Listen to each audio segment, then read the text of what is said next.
सोने का फ्रॉक और चांदी का सैंडल। एक बड़ा सा घर था। घर के अंदर वैशाली और सुमन एक डाइनिंग टेबल पर बैठकर खाने का इंतजार कर रही थी कि उनकी माँ उनके लिए जल्दी से गरम गरम खाना लेकर आएंगी। तभी वैशाली अपनी माँ से कहती है, मम्मी जल्दी खाना लेकर आओ ना, बहुत जोर से भूख लग रही है। पता है पेट में चूहे दौड़ रहे हैं। तभी रसोई से बर्तन गिरने की आवाज आती है। वैशाली अपनी माँ से कहती है, माँ आपने तो सारी सब्जी गिरा दी, अब मैं क्या खाऊंगी। हे भगवान, अब आप प्लीज मेरे लिए एक नई सब्जी बना दीजिए। तभी उसी के साथ बैठी सुमन तुरंत कुर्सी से उठकर रसोई के अंदर जाती है। मम्मी क्या हुआ? आपका तो हाथ जल चुका है। छोड़िए छोड़िए, इधर आइए, मैं इस पर मरहम लगा देती हूँ। नाश्ता हम बाद में कर लेंगे, आइए मेरे संग। सुमन अपनी मम्मी को लेकर वहाँ से कमरे में चली जाती है और वहाँ जाने के बाद एक फर्स्ट एड बॉक्स लाती है और फिर अपनी माँ के हाथ पे दवाई लगाती है। सुमन अपनी माँ से कहती है, माँ आप अपना बिल्कुल ध्यान नहीं रखते हैं, जब देखो तब काम काम काम। अब आप आराम कर लो, मैं दीदी के लिए नाश्ता बना देती हूँ, ठीक है? हाँ बेटा ठीक है, अब जल्दी जाकर दीदी को नाश्ता करवा दो। और हाँ, एक काम और कर देना बेटा, पापा का टिफिन भी पैक कर देना, ऑफिस को लेट हो रहा है।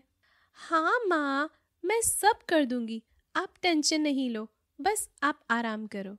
सुमन उठती है और कमरे से निकलकर सीधे किचन में जाती है और वहाँ जाने के बाद वो सब्जी बनाती है और अपने पापा के लिए टिफिन पैक करती है और फिर एक प्लेट पर नाश्ता लगाकर अपनी बड़ी दीदी वैशाली के कमरे में जाती है। कमरे के दरवाजे के पास जाकर सुमन दरवाजे पर अपनी उंगलियों से खटखटाती है और बोलती है, दीदी दीदी क्या मैं अंदर आ सकती हूँ? मैं आपके लिए नाश्ता लेकर आई हूँ। वैशाली सुमन की बात का कोई जवाब नहीं देती तो सुमन नाश्ते की प्लेट लेकर उसके कमरे के अंदर जाती है और उसके सामने रख देती है। ये लीजिए दीदी, मैं आपके लिए नाश्ता लेकर आई हूँ। बिना कुछ बोले वैशाली उस खाने की प्लेट को दरवाजे के पास फेंक देती है और अपने बिस्तर से खड़ी होकर बोलती है, अच्छा तो तुझ जैसी कलमुही के हाथ का खाना खाऊंगी मैं। तू काली कलूटी बैंगन जैसी शक्ल देखी है तूने अपनी? चल फूट यहाँ से, और दोबारा मेरे लिए नाश्ता बनाया तो देख लेना, मुझसे बुरा और कोई नहीं होगा। तेरा मुंह तोड़ दूंगी मैं, निकल जा यहाँ से, चमड़े के जैसी स्किन वाली काली कलूटी।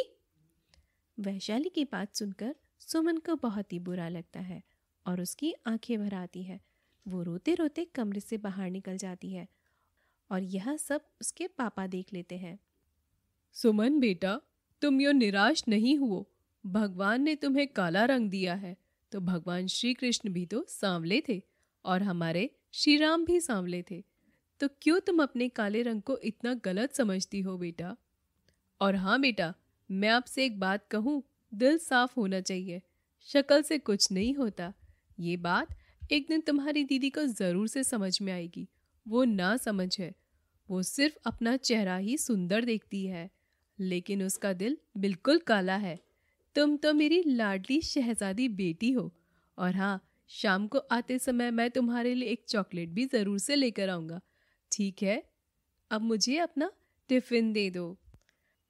बट पापा, श्री कृष्ण तो सांवले थे और मैं तो काली हूँ। बेटा फिर वही बात। पापा की बात सुनने के बाद सुमन जोर से अपने पापा को गले लगा लेती है और उसकी आंखों से आंसू निकल आते हैं। पापा, भगवान ने मुझे काला क्यों बनाया होगा? मैंने ऐसा क्या बिगाड़ लिया था उनका?